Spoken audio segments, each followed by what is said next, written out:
3 semanas. Você foi? Eu testei todo mês. Tá gravando aí, né? Mundial e você. Um programa Testou todo mundo? Obrigado. De vez em quando precisa testar, né? Samira Chaine. Isso aí não tá gravando não, gente. Ali tá filmando, ó. Tá correndo. A gente saiu no ar falando, né? Pausar aqui. Vera.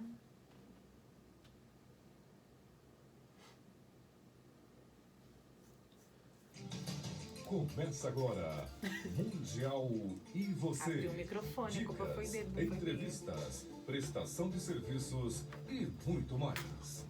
Mundial e você. Um programa todo seu. Com Samira Chaine. Muito bom dia, estamos de volta, Mundial e você, chegando para te fazer companhia nos próximos minutos, aqui quase 1 hora de programa na Vibe Mundial FM, que você pode acompanhar esse programa depois também pelo podcast no site vibemundialfm.com.br e também pelo nosso YouTube. E eu tô recebendo hoje já, a gente já tá ali quase no Halloween. Quando eu penso em Halloween, eu penso em Claudinei Prieto. Né? Já há algum tempo. Você tá bem, Samira? Eu tô bem, você bem-vindo, Obrigado, Clau. bom dia. Olá, pessoal. Um prazer estar com vocês aqui. Mais um ano pra gente falar de Halloween. De Halloween, de Wicca, porque eu acho que a gente vai falando de todo esse movimento no Brasil da bruxaria também, né, Claudinei? Super importante. Tudo E a gente vai falar até de interrelacionado, né? Mistiquefer. Vamos também. Que Daqui estamos a aí pouco tá pertinho, chegando. né? Finalmente, né? Finalmente. Depois de um ano difícil. Um ano difícil, porém Superamos, cheio, né? Superamos. Estamos quase no final do ano e estamos aqui intactos. E quase no final da pandemia também. E quase, né? graças É bom a dizer Deus. Isso porque tudo melhorou, né? Tudo melhorou. Estamos, né, com um movimento melhor de trabalho, de circulação nas ruas e, graças a Deus, a curva, graças a Deus e as deusas. Aos deuses. Demorou, mas a curva A caiu. curva caindo. Alguma aprendizagem a gente tem que tirar de tudo Com isso, certeza. né? Ô, Clau, antes de qualquer coisa, eu quero conhecer um pouquinho da tua história relacionada ao Wicca. Olha só. Quando que veio, quando que despertou a Wicca na sua vida e que você desde garoto sempre estudou muito Sim. o ocultismo, vamos dizer assim, né? Você não esperava por essa pergunta. Não. Bom, na realidade eu venho de uma família espiritualista, né? Uhum. Quando eu nasci, a minha mãe, ela era da Umbanda e ela dizia que minha mãe era médium de incorporação, que ela me colocava naqueles bercinhos portáteis na assistência e ia lá para dentro do terreiro para trabalhar. Então, eu nasci ouvindo sons dos tambores dentro desse mundo espiritual, Uhum. não é? E assim eu cresci. Então, desde pequeno, eu sempre fui muito ligado às coisas da espiritualidade. Quando eu tinha 10 anos de idade, eu convenci a minha mãe a me dar um tarô. Olha que loucura. A gente estava no final de ano fazendo compras ali em um shopping, né, aqui de São Paulo, da Zona Sul. E lembra aquela loja antiga Mesbla? Olha, Sim. Olha, gente, pode falar, né? Porque Pode, eu não lembro. existe não mais. existe mais. Tinha a Mesbla. E na frente da Mesbla tinha uma loja de mágica. E eu não sei porquê, dentro daquela loja de mágica tinha um baralho de tarô na vitrine. E eu queria aquele baralho de tudo quanto era jeito. Você não queria ser mágico, você queria o Eu tarô. queria o tarô, eu queria aquele baralho de tudo quanto era jeito. Convenci minha mãe a me dar aquele baralho. Falei, olha, não precisa me dar mais nenhum presente de Natal. Só o baralho já tá bom. Até porque era caro, né? Você sabia por quê? Cara, eu sabia que era pra ler a sorte, né? Pra ver o futuro e tal. Mas eu não sabia fazer isso. E naquela época, o movimento esotérico estava começando a despertar no Brasil, né? Isso foi foi no finalzinho dos anos 80, início da década de 90. E eu lembro como se fosse hoje, Samira. Eu acordava todos os dias cedo para ver o programa Dia a Dia, porque tinha o quadro Abracadabra da Mônica Bonfilho. Sim. Nesse programa. E aí eu ficava vendo o programa e eu aprendi a jogar tarô de tanto ver a Mônica atendendo as pessoas na TV. Sério? Depois eu fui fazer um curso com ela, né? Com 12 anos de idade, alguns anos depois de até adquirir tarô, fui fazer o curso com ela. E a Mônica, que coisa mais maluca, né? A Mônica, ela Depois eu fui pro candomblé, né? Aos 10 anos de idade, logo depois de adquirir o tarô e tudo, eu fui pro candomblé, que a minha tia sempre foi do candomblé. E a Mônica, ela foi iniciada no candomblé pela mesma pessoa que a mãe de santo daquele terreiro, que eu fazia parte, foi iniciada. Então, dentro do universo do candomblé, ela seria como se fosse a minha tia de santo, né? E a Mônica, quando eu fui fazer o curso de tarô, ela percebeu que eu tinha um destaque entre as pessoas de alguma maneira, que eu conhecia mais, e ela decidiu me dar todos os cursos que eu quisesse fazer na Oficina Cultural Esotérica, na época, que era a escola dela. E ali eu fiz cursos de tudo que você pode imaginar que tinha. Todo final de semana eu estava batendo carteira lá, né? Tua madrinha, então, né? Foi. Podemos dizer. Olha só, na época ela não tinha livro publicado ainda, não tinha tido o boom dos anjos. Hoje ela tem quase 60. Hoje são muitos livros. E eu lembro que ela autografou para mim um livro chamado Jung e o Tarô, uma leitura até muito madura para minha idade. E aí ela escreveu nesse livro para Claudinei, de sua mãe adorada do esoterismo, alguma coisa assim. Até depois te mando a foto, tem em casa, né? Até hoje esse livro. E assim eu fui fazendo os cursos, mas eu era aquilo que todo brasileiro é, ou seja, esotérico, espiritualista, que aqui o Brasil é um caldeirão, as pessoas misturam Mesmo tudo. quem fala que não é, tem alguma coisa que ela já se dedicou. Exato. Em pensamento que seja. Eu digo que o Brasil é o maior país católico do mundo só no papel, né? Porque no final de semana todo mundo vai no terreiro de Umbanda tomar um passe, não é? Vai consultar o esotérico, vai tirar a carta de tarô. Coisas, inclusive, que são condenadas, né, pelo cristianismo, mas as pessoas fazem isso. Então, eu era esotérico, era do candomblé, mas acreditava em anjo, em pedras, em tudo isso. E aí, assim, eu cresci dentro desse universo, né? Na época tinha a revista Destino, eu lembro que era uma revista que eu amava. Eu ficava reservando, gente, o dinheiro da merenda da escola que meu pai me dava para comprar na hora do recreio. Eu guardava para poder comprar a revista quando virava o mês. E sabia quando saía. Saía todo dia 4 e dia 5, eu lembro até hoje. Dia 4 ou 5 estava na banca de jornal. Acabava a escola, eu subia, porque tinha uma padaria em cima e uma banca de jornal do lado. Olha que loucura, né? E assim eu cresci dentro desse universo. Aí com 16 anos, eu conheci um casal de ingleses que praticava bruxaria aqui no Brasil. Ao acaso, na festa de casamento dos meus primos. Então, nunca tinha ouvido falar em bruxaria. E o meu primo, ele sempre soube que eu gostava dessas coisas esotéricas. E ele conseguiu captar que o John também gostava dessas coisas, porque quando ele entrava na sala dele, no trabalho, né, porque ele era amigo de trabalho, ele via coisas místicas, pedras, esse tipo de coisa. E aí ele colocou a gente em contato na festa, para ele não se sentir meio deslocado. Eu arranhava o inglês, mas eles falavam português razoável. E aí foi quando eu ouvi pela primeira vez a palavra Wicca, né? E aquilo me bateu assim, eu falei, Wicca, o que é isso, né? Aí ele falou, olha, aqui se vocês fossem traduzir, seria alguma coisa parecida com bruxaria. Eu falei, gente, mas isso existe? O que é isso daí, né? Porque pra mim, bruxaria, gente, era o que todo mundo pensa, né?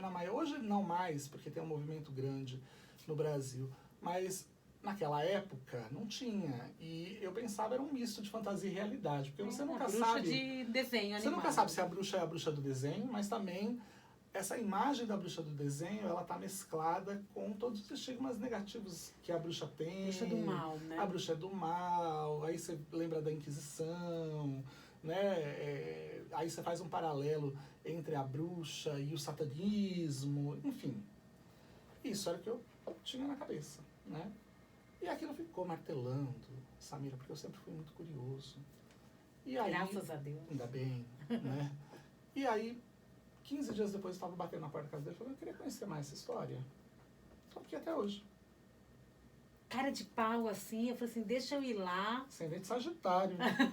Eu preciso ir, eu preciso entender melhor isso. Exatamente, foi assim, e aqui tô.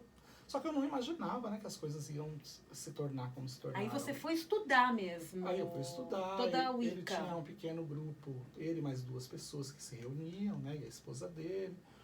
E aí eu fui entendendo o que era esse universo. E aí, algum tempo depois, ele retornou para a Inglaterra. Porque ele... meu primo trabalhava numa multinacional. Então, o John, ele ia para diferentes países para fazer treinamento das pessoas nessa empresa. E ele estava no Brasil, né?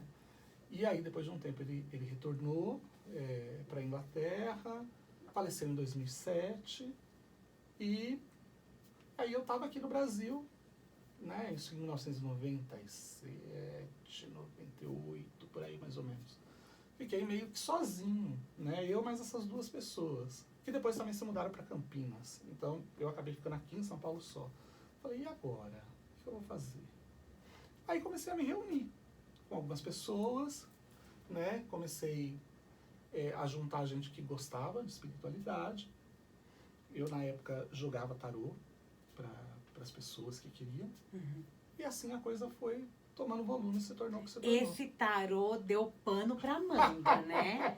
Eu fico imaginando, com 10 anos, o garoto que queria o tarô, depois aos 16, vai descobrir a palavra... Máscara pra esconder, gente. Vai descobrir a palavra bruxaria, aí tua mãe deve olhar pra trás e falar assim, foi a melhor coisa que eu fiz na vida. Hoje sim. E eu acredito que nessa época, onde você achou o tarô na loja de mágica, era o único lugar que vendia tarô. Provavelmente, porque, gente... Nem nas livrarias existia, nem tinha eu acho. livraria direito, não é? Porque se você lembrar, naquela época... E não é tanto tempo atrás. Faz 27 anos. Não é tanto tempo. Naquela época a gente não tinha livrarias que nem hoje a gente tem dentro dos shoppings, as livrarias eram livrarias de rua. É muito engraçado a gente fazer um paralelo histórico e perceber que foi o movimento esotérico que fez com que o brasileiro lesse mais, né? É verdade. Com Paulo Coelho, com Mônica Bonfilho, com a Zíbia, com Gasparito, né? Esse Então, movimento a da espiritualidade, a autoajuda. foi o que fez com que as pessoas lessem mais e levou as livrarias para dentro dos shoppings. Porque... Nos mega stories. As mega stories. Porque o que acontece? As pessoas que sempre gostaram de espiritualidade eram pessoas sempre de uma classe média, né? Pessoas que tinham um nível diferente de instrução e que frequentavam shoppings. Então, quer dizer, os shoppings acabaram, né? As livrarias acabaram entrando para dentro dos shoppings mais ou menos dentro daquela época. Aí você tem aquela loja Além da Lenda, que foi também muito influente naquela época, e a gente começava a encontrar os livros. Gente, aquele momento foi um momento... A década de 90 foi mágica. Eu falo para as pessoas. Foi. Eu lembro até hoje do cheiro que tinha no ar. É muito engraçado, porque a atmosfera era diferente, né? Tinha de todos os lugares, você diz? Do momento histórico, né? As pessoas, elas estavam buscando por espiritualidade. Então, qualquer lugar que você ia tinha um gnomo, tinha uma pedra, tinha um incenso. Todas as lojas, todos os shoppings que você entrava, tinha uma loja esotérica, né? Foi um momento mágico, porque até então, antes disso... O Brasil era realmente um país católico, com uma influência das religiões afro-brasileiras, mas que se mantinha um pouco meio que na clandestinidade ainda, tipo, mas não é uma coisa muito legal. Vou na cartomante escondida, hoje a gente vai tão abertamente. Isso. E foi um momento mágico. Eu falo que eu lembro do cheiro do ar, eu lembro do cheiro das lojas quando a gente entrava. E tinha aquele cheiro característico. Eu trabalhei um período, nessa época eu trabalhei um período no Shopping Penha, que a gente tinha uma rádio interna lá. E eu lembro exatamente do ponto onde tinha o Além da Lenda. Que o cheiro saía, né? Exatamente. Quando você passa, era impossível passar na frente daquela loja e não entrar todos os dias. E coisas lindas, né? Que tinham. Peças lindíssimas, coisas diferentes. Além da Lenda ajudou muito nesse movimento. A ideia também, né? Eu acho que a turma gosta aquela coisa da bola de cristal. E foi aí também que desmistificou-se o que é a bruxaria. Tudo. A gente começou um movimento em 1998, 99, por aí, mais né? ou menos. O meu primeiro livro que eu lancei, que é o Ritos e Mistérios da Bruxaria Moderna, foi o primeiro livro escrito por um brasileiro, foi em 1999. Ele não se tornou o meu livro mais conhecido, é o segundo livro, que é o Wicca, a Religião da Deusa, foi lançado em 2000. A pedido da Heloísa, dona da loja Além da Lenda. Olha que loucura, como a Além da Lenda está relacionada com tudo isso. Ela foi um start, né? Foi. Ela tinha, né, o Centro Cultural Além da Lenda, primeiro no Oscar Freire, depois na Melo Alves, que tinha já naquela época palestras, livros e livros importados. Olha que loucura, né? Que não tinha essas facilidades que a gente tem hoje. A gente está falando de uma época que não tinha telefone celular, gente. A gente não comprava pela internet, Não comprava né? pela E o ouvinte que internet. tá aí do outro lado lembra disso Não também. tinha telefone. Uma boa Talvez os mais parte. jovens não, É. que já nasceram com essa tecnologia. Mas não tinha. Há 27 anos, se a gente pensar, não tinha telefone celular, não tinha webcam, não é? Não tinha WhatsApp, não tinha Facebook, não tinha nada disso. A gente tinha um ao outro. Exatamente. Às vezes você tinha que ir na casa da vizinha fazer ligação, porque você não tinha telefone normal na sua casa. Não era? É verdade. E hoje ninguém tem telefone mais em casa porque tem o celular. Exato. Então a realidade E ai de mudou. você não me atender na hora, né? Exato. Virou uma cobrança isso com Olha, todo mundo. Eu lembro a primeira vez que eu fui no Jô Soares, que ele ainda estava no SBT. Eu lembro que a pré-entrevista eu dei na casa da vizinha da frente. Porque eu não telefone? tinha telefone na minha casa. Olha que loucura. curioso isso. Não Numa é? época que, Não é? Não tinha telefone na minha casa. Ter telefone era uma coisa muito cara. sim, era por ações, né? Era por ações, você tinha que esperar a coisa sair. Nem sempre saía. Demorava 10 anos, às vezes, pra A você ter uma moçadinha ouvindo isso não deve Não estar é? entendendo. A televisão era de tubo, gente. Era outra época. O meu primeiro livro, Ritos e Mistérios da Bruxaria Moderna, eu escrevi em Fala de novo o nome do livro, que você falou muito rápido, eu não entendi. Ritos e Mistérios da Bruxaria Moderna. Agora eu entendi. Eu escrevi em uma máquina de escrever. Olha, não tinha computador. Aí depois veio o 486, depois veio o Windows 95, mas quando saiu o Windows 95 era uma coisa muito cara. E hoje você escreve no celular, Hoje uma eu escrevo loucura. no celular. O Windows 95 era caríssimo de ter. Então, quer dizer, o meu livro de 1999, quase 4 anos depois que o primeiro Windows saiu, ele foi escrito em uma máquina de computador elétrica. Muito legal isso. Que já era um grande avanço na época, Opa, né? a gente Que amava ter aquela, máquina aquela de elétrica. fita que a gente escrevia, ai, gente, você errava, não conseguia apagar, tinha que passar E a elétrica, o barulho era diferente, era Aí a tão elétrica bom. apagava, né? Quando E você quando errava, a gente ela voltava e migrou apagava. pro computador, o teclado era diferente, Total. porque a máquina era pesada. Você sabe que eu tinha o hábito de escrever à mão para depois digitar, né? Pra garantir, né? Datilografar, que nem a gente falava, que era para diminuir a margem de erros na hora. Ó, Olha lá, a tá turma vendo? aqui tá falando, eu também tenho curso. Então, era uma outra época, era um outro momento. E tudo era mais mágico, eu acho, sabe? Porque as coisas eram mais difíceis, a gente dava mais valor a tudo, né? A gente fazia com mais amor até, né?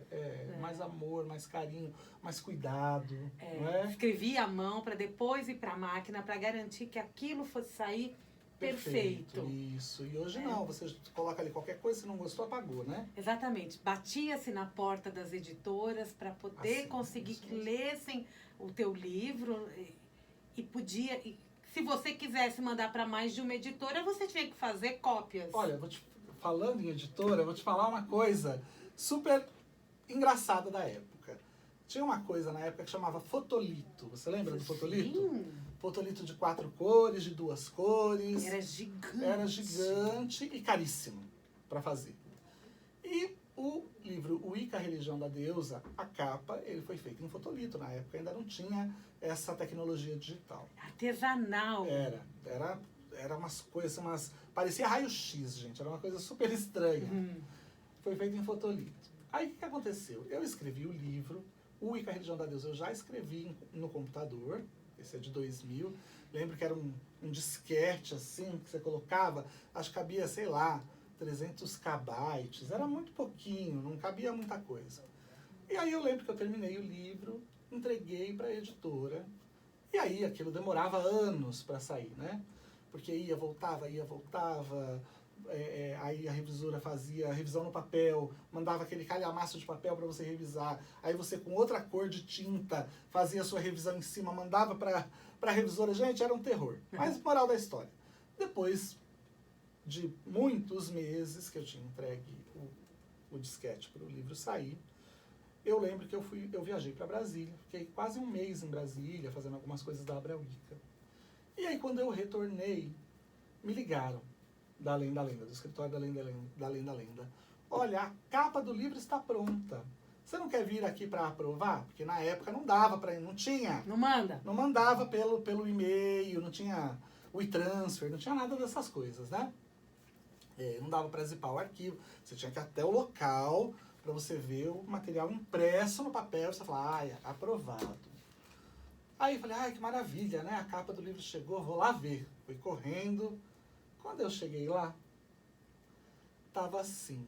Eu lembro que a primeira coisa que eu olhei na capa foi a imagem da deusa. Eu falei, nossa, capa bonita. E aí a segunda percepção foi o título do livro. Tava assim, Wicca, a religião da deusa. Aí eu olhei aquilo e falei, gente, o título tá errado. Aí assim, como tá errado? Falei, o nome do livro é Wicca, o renascimento da antiga religião. Aí elas viraram para mim e falaram assim, as capas já estão rodando. Tem algum problema? Aí eu olhei pra capa, sem você aprovar? Pra cara delas, aí falei assim, não, porque tava linda, elas acharam que eu ia gostar, e eu gostei realmente. Aí eu falei, bom, se a capa tá rodando, tudo bem, né? Tem algum porquê desse livro ser o nome Wicca, a religião da deusa. Vai fundo. E hoje pensando, voltando no passado, esse título é muito mais impactante do que o Wicca, o renascimento da antiga religião, né? Um título enorme. Uhum. Então, para você ver como era a tecnologia da época, não tinha... É a tecnologia e a magia. E a magia. Porque se teve toda essa história por Sim. trás, houve uma magia Com também. Com certeza. E foi muito engraçado, porque na realidade, quando eu salvei o arquivo, eu não dei um nome para o arquivo. Então, o arquivo, quando ele salvava, ele pegava, tipo, as primeiras palavras do texto.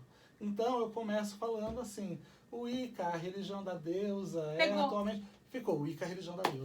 Como o nome do arquivo. Como o nome do arquivo. E eles acharam que era o nome do livro. Ficou bonito.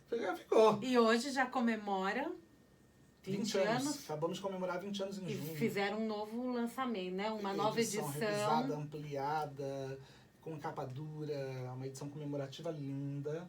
E tá pela editora Alfabeto. Pela editora Alfabeto, pela coleção Ardani. E é uma vitória, né? Foi o primeiro livro que abriu caminhos para tudo. Porque até então não tinha nenhum livro escrito por um brasileiro. Todos os livros eram de fora. E é um livro que você até fala, se você tem dúvidas sobre a Wicca, pegue o livro Wicca, a religião da deusa. Eu digo que é quase uma bíblia, né? Ele é grosso, né? Ele é grande. Eu estava outro dia vendo na internet os livros mais influentes da bruxaria no Brasil. Aí tinha lá falando Wicca, a religião da deusa, e dizendo que 6 entre cada 5 wiccanianos, praticantes da Wicca, leem esse livro. Ou seja, todo mundo leu, né? Até quem não é. Então, ele é um livro bem influente que formou a história da Wicca no Brasil. Tudo começou a partir dele, né? Muito não tinha legal. nada. E hoje tem o santuário. E hoje tem o santuário da Grande Mãe. Não só o santuário, daqui a pouco tem museu, tem um monte de coisa, né? Tem um museu de bruxaria. Quantas novidades. Você não atende mais no tarô? Não. Tô agora, só fiz algumas aberturas de atendimentos que para nós fazermos o museu, nós lançamos um projeto no Catarse. E aí uma das categorias eram atendimentos de tarô comigo. Eu disponibilizei pouquíssimos atendimentos como recompensa, né, para as pessoas que contribuíram com o projeto do museu. Então eu vou estar dando 4 consultas só, que foi o que eu abri. E não faço... ele vai ter que dar uma quinta. Eu não faço consulta desde 2003, acredita? Nossa, bastante, né? Muito tempo. Porque, né, consulta demanda muito tempo. Foi por outros caminhos, né? A pessoa tem que se dedicar muito a isso, quer dizer, você tem que estar ali disponível para as pessoas. E eu acredito que eu consigo abranger um número maior de pessoas através das minhas obras literárias. Então, eu tive que optar, né? Você escreve mais hoje. Muito mais. Você realiza os eventos, como o da Mystic Fair, Isso. que a gente tem agora em novembro, Em né? dezembro. Novembro no Rio de Janeiro e em dezembro em São Paulo. Então já está aí, a turma do Rio já pode se preparar que vai ter a Mystic Fair, e em São Paulo também. Vai ter dias... em São Paulo, dias 12 e 13 de dezembro. No Rio de Janeiro, agora, já, dia 7 e 8 de novembro. Então, para quem tem dúvidas a respeito de eventos, São Paulo, pelo menos, já está na fase verde, já liberou... Rio também, né?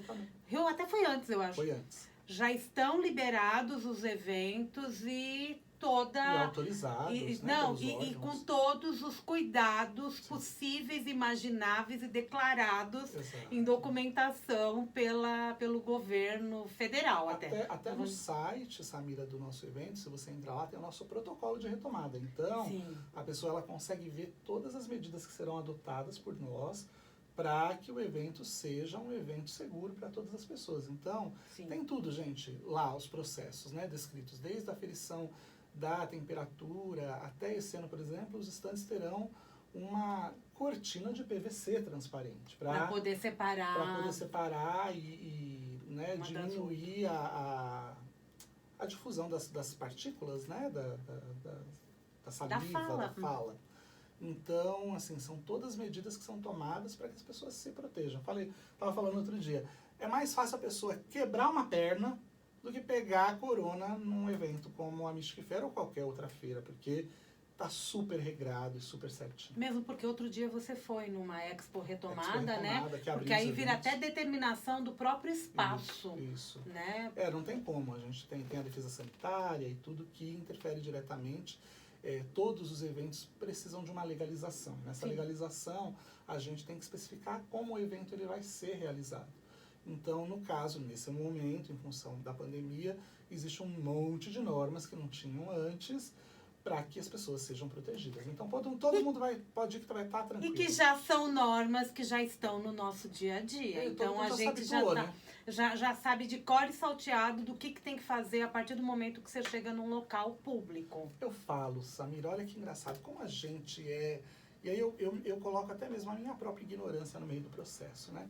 Porque antigamente, quando você pegava voos internacionais, etc., a gente sempre via os japoneses de máscara, não é? É cultural. Que é cultural, porque é um povo que viveu com guerra, viveu com pandemia, com uma série de coisas, e que sabe que precisava se proteger em momentos que está numa aglomeração muito grande, que não está ao ar livre. E a gente olhava aquilo e até dava risada das pessoas, falava, que louco, né? Essa pessoa usando máscara aqui para viajar. Gente, esse povo é neurótico. Mas olha, como em tudo, eles estavam anos-luz à nossa frente. Então, acredito que alguns hábitos vão ficar, né?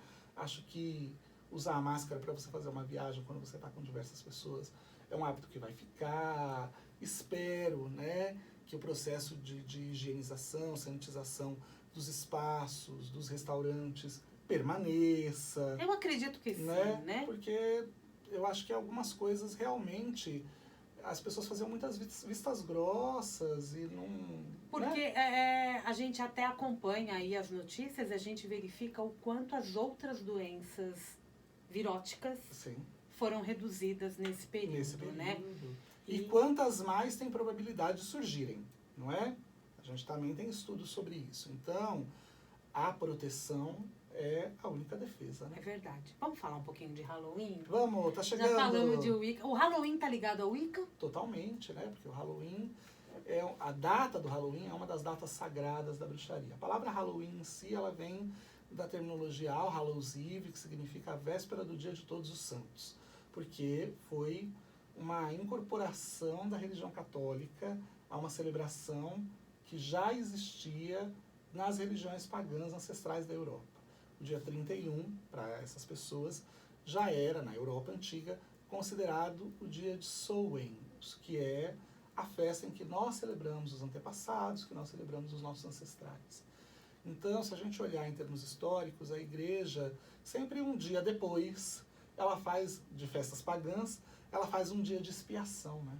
Então, o dia de expiação, que era para como se estivesse banindo o paganismo da face da terra, é o dia de Todos os Santos, que vem no dia 1º de novembro. E dia 2 é dia de finados. E dia 2 é o dia de finados, que eles incorporaram a própria festa dos antepassados, que acontece no dia 31. Então tem uma relação. Tem toda a relação, é uma data sagrada para nós, é chamado de o Dia das Bruxas, porque é o dia mais importante para nós, bruxos, porque representa o nosso ano novo.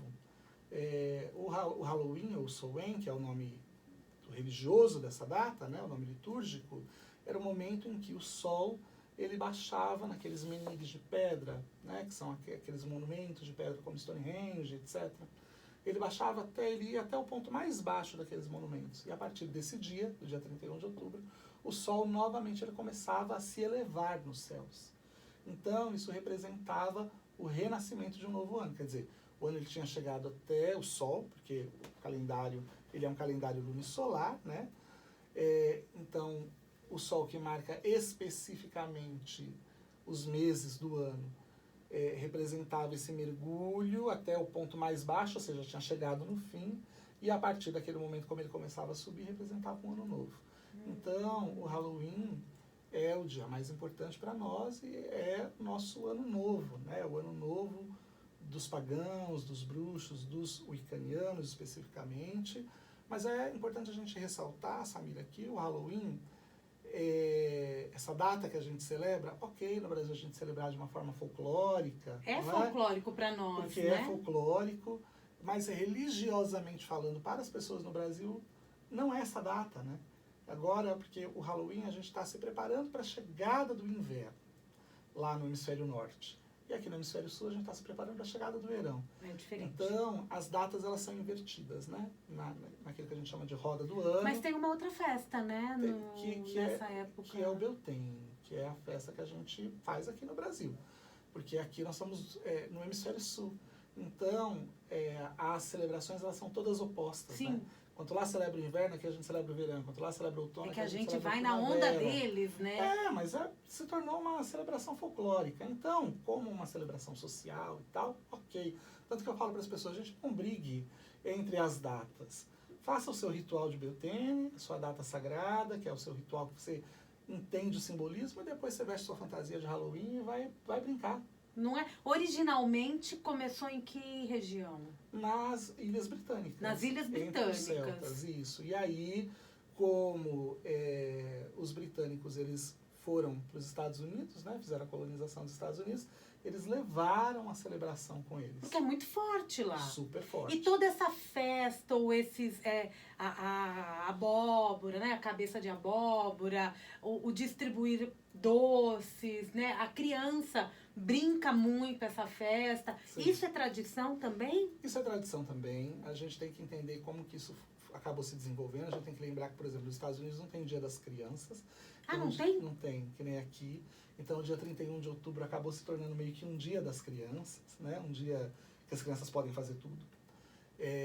E também, esses símbolos todos, eles têm uma relação iconográfica e espiritual. Então, por exemplo, por que você tem o fantasma, né? Na época do Halloween, os monstros, etc. O fantasma é porque isso é uma reminiscência de que essa é uma data dos antepassados, dos ancestrais, ou seja, dos espíritos. É uma né? ligação. Que aparecem no imaginário, no folclore, como os fantasmas. Se aparecer na frente também, a gente for amigo dele, não tem Não problema, é né? verdade? Sou um Gasparzinho, né? Não tem problema, desde que a gente seja amigo dessa pessoa. Fantasminha camarada, tá tudo bem.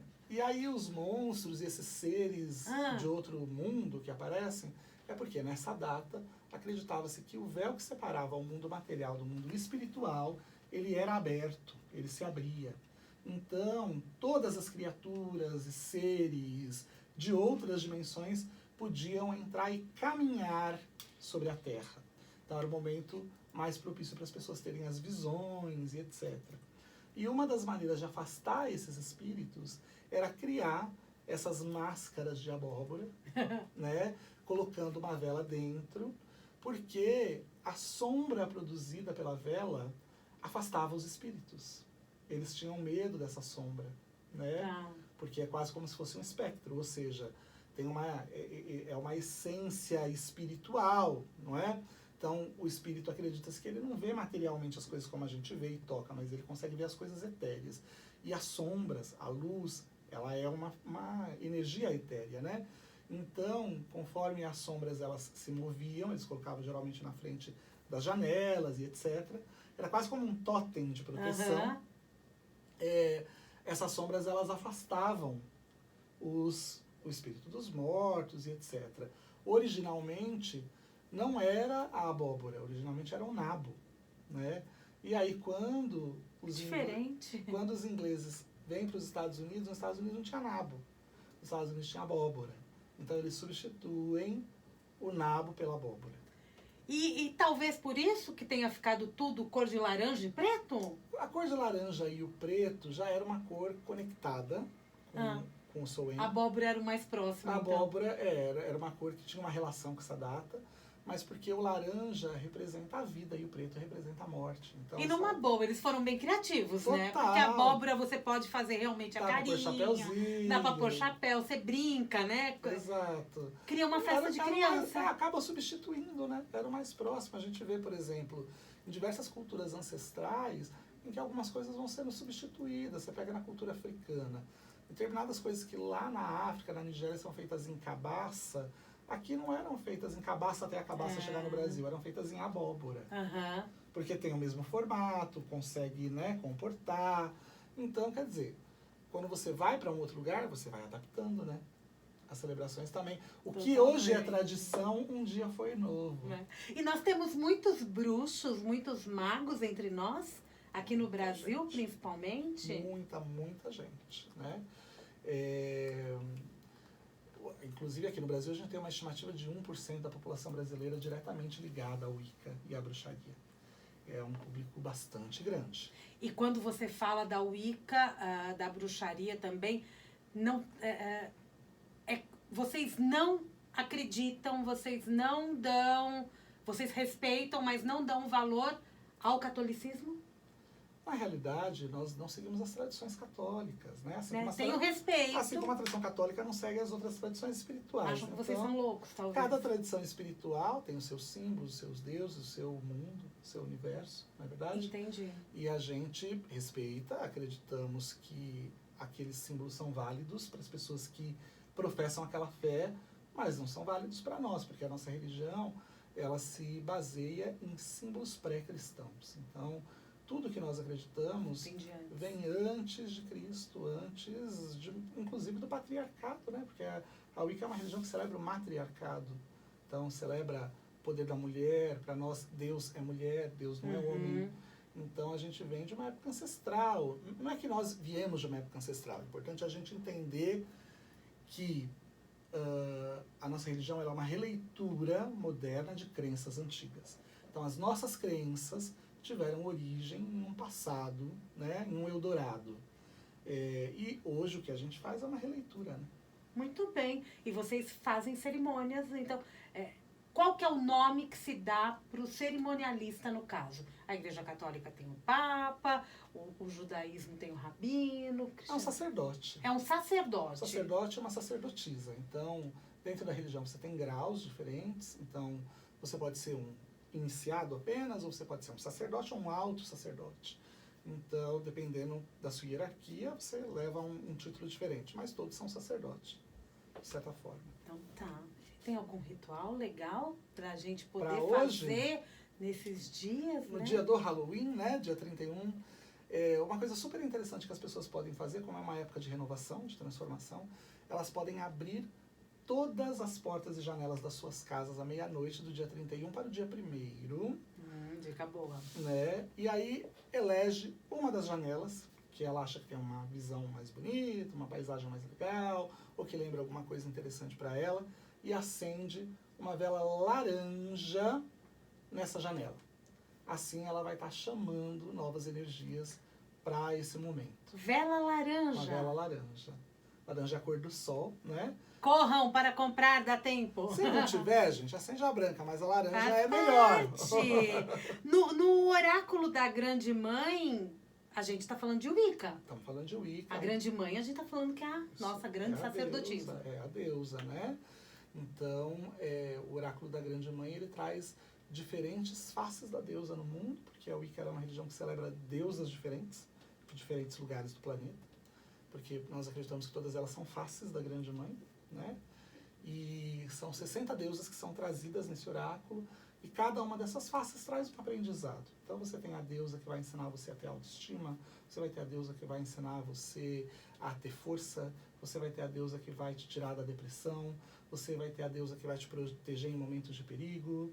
Então cada face da deusa que aparece ali traz um ensinamento que a gente precisa incorporar na nossa vida, algo que a gente precisa aprender. E a partir do livro e das cartas Oráculo da Grande Mãe, eu consigo aprender a manusear as cartas? Qualquer pessoa. O oráculo ele vem com um livro, guia, então ali a pessoa ela pode ler e aprender a usar esse oráculo. E o mais interessante do oráculo, Samira, é que ele não é somente uma ferramenta de divinatória, né? Ele também é uma ferramenta de magia. A pessoa com as cartas ela consegue fazer rituais de magia para invocar aquelas faces da deusa para a vida dela, para invocar um arquétipo que ela está precisando. Então, por exemplo, uma mulher que acabou de sair desse momento de um casamento difícil, está fragilizada, ela pode invocar a força da deusa Lilith, que é considerada a primeira feminista da humanidade, para trazer essa força que está faltando para ela. Então ali tem as maneiras e as formas de você cultuar e de você fazer seus rituais. E por ser também um momento de ano novo lá no hemisfério norte, né? No caso, para os wiccanos, é assim que fala? Wiccanianos. Wiccanianos, Isso. usei a palavra diferente, Tudo bem. wiccanianos, eu posso aproveitar isso também como ritual. Com certeza. Nesse momento. Com certeza. Você pode tirar, aliás, o Halloween, né? Era um momento em que as pessoas elas faziam as previsões de futuro, como estava começando o novo ano. Então, que tiravam a carta de tarô, que viam o futuro na bola de cristal ou no espelho negro, em todas as formas de mancias usadas por aqueles povos, né, daquela região. Claro que depois foi se convertendo a aparatos modernos. Hoje a gente usa o tarô, né? Mas naquela época eles jogavam pedras, ossos, enfim. Então é o momento ideal para a gente prever o futuro através dos oráculos. E para a gente terminar, e eu não quero deixar de falar disso, você está com um curso de tarô online? Eu tenho como é que é? O Money Reiki. Money Reiki, não Não, é tarô, é Reiki. Isso. Tem até um curso de tarô pelo Astrocentro, mas o que a gente está falando agora especificamente é o curso de Money Reiki, que é uma técnica de ajuste energético, utilizando a força do Reiki, para canalizar essa força especificamente para o nosso crescimento financeiro e material. Quem quiser ter contato. Uma técnica que eu estou trazendo dos Estados Unidos, foi desenvolvida pela Stephanie Braille, lá nos Estados Unidos, então está chegando no Brasil, estou trazendo essa técnica agora. Quem quiser ter contato, deixa eu ver o celular, telefone, gente. Ah, tem um celular? Não, gente, ouve então. Ó, enquanto ele vai vendo, toda quarta-feira, às 13h30, Claudinei Prieto tá aqui na Vibe Mundial com o programa Mística e Fé? Não, programa Encontro Sagrado. Encontro Sagrado. Tô divulgando pra você Também a Mística e Mística. Fé. Encontro Sagrado. Olha, ele arrumou o telefone. Quem quiser conhecer o Money Reiki é 99460-0276. 99460-0276. Manda uma mensagenzinha lá e a gente manda o link pra vocês. Obrigada, Claudinei. Eu que te agradeço, um prazer Sucesso. estar sempre com você aqui, viu? É muito bom bater papo com o Claudinei. Hoje a gente descobriu coisas do Claudinei. Olha só, ela tá tirando os meus segredos. Eu acho que ele vai ter que voltar porque tem mais coisa escondida Ixi. ali debaixo da cartola. Eu sou um baú. Do chapéu de bruxo. Do chapéu de bruxo. Do chapéu de bruxo. Debaixo da poeira da vassoura, do Oh, tapete. meu Deus do céu. Uma mensagem final, Cláudio. Gente, aproveitem aí essa energia do Halloween para renovar a sua vida, renovar a sua força, a sua energia. O ano tá terminando, na realidade, efetivamente, inclusive, né? Para um novo ano começar. A gente teve um ano bastante difícil, não foi fácil para muitas pessoas, mas eu acho que também a gente precisava desacelerar um pouquinho o nosso ritmo. Isso trouxe um pouco de fôlego para a humanidade. Então, vamos pegar as coisas boas que a gente aprendeu nesse período e levar para 2021 para a gente não repetir e não voltarmos a ter um ano tão difícil como a gente teve. Lembre-se, não ter doenças no mundo, ter um mundo mais equilibrado, mais justo, menos poluído, enfim, só depende de nós. Então, pensem em tudo que está acontecendo e saibam que cada um de nós somos responsáveis por essas coisas, não é? E a gente tem que exercer a nossa responsabilidade sobre isso, o nosso papel e tentar não repetir os erros. E tudo isso faz parte da nossa relação com a natureza, que Total. também tem tudo a ver com a grande deusa. Sempre. Obrigada, Cláudio. Obrigado, Sara. Sucesso, adorei Pra esse nós. bate-papo, Foi viu? gostoso, né? Foi muito bom. Também gostei, gente. Obrigado. Obrigada, gente. Mundial, e você vai ficando por aqui. Eu volto segunda-feira, a partir das 10 horas da manhã com JBN. Um super beijo, até lá. Deu. Vou lá correndo. Ele deve até ter posto uma musiquinha lá pra me esperar. Não importa, valeu muito Mas a foi gostoso, pena. né? Gostei. Obrigado, Samira. Você pode até falar que a gente estava gravando.